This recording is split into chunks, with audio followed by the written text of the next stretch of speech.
Có tiết.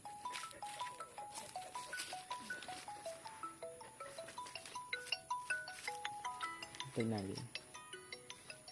ôm.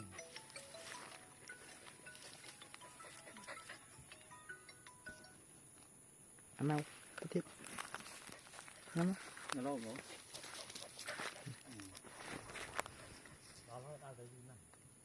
À.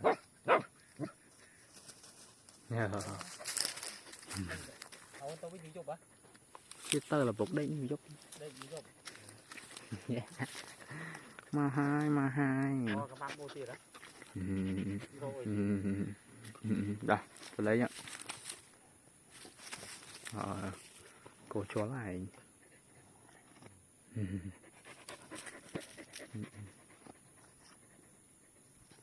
Cái lông mà to á. Ta.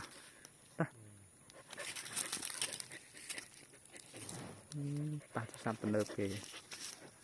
Cho mò là pan này.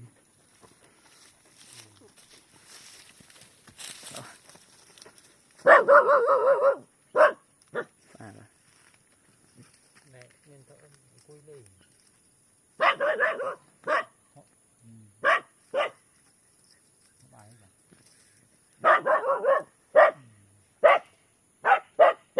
Tăng cao không gọi mà nó ai thấy vui này.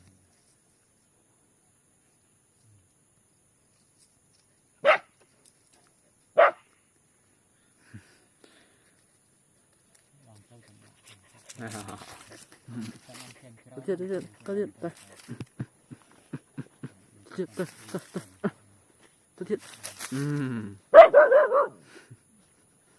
ọt cá như vậy. Có tiết ta.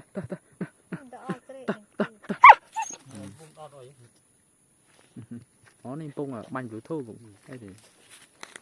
Ôn thì xui là đi. Nó mập mô rô tiệt. Đấy, bàn tàu rồi. Đây tôi mới ôn tôi. Hả? Mới ôn tôi riêng bắt ra mập rồi. Bớt riêng cả. Đấy, ôn tôi riêng bắt. Đã khơi được cái lông tôi.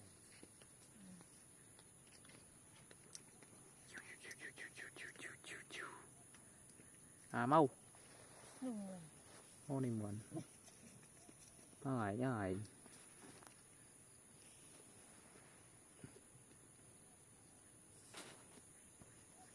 Thế nào một đèn.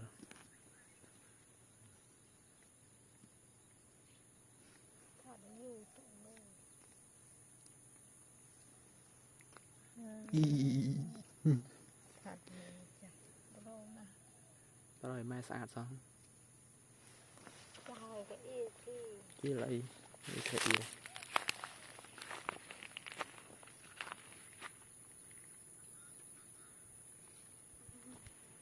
À mau.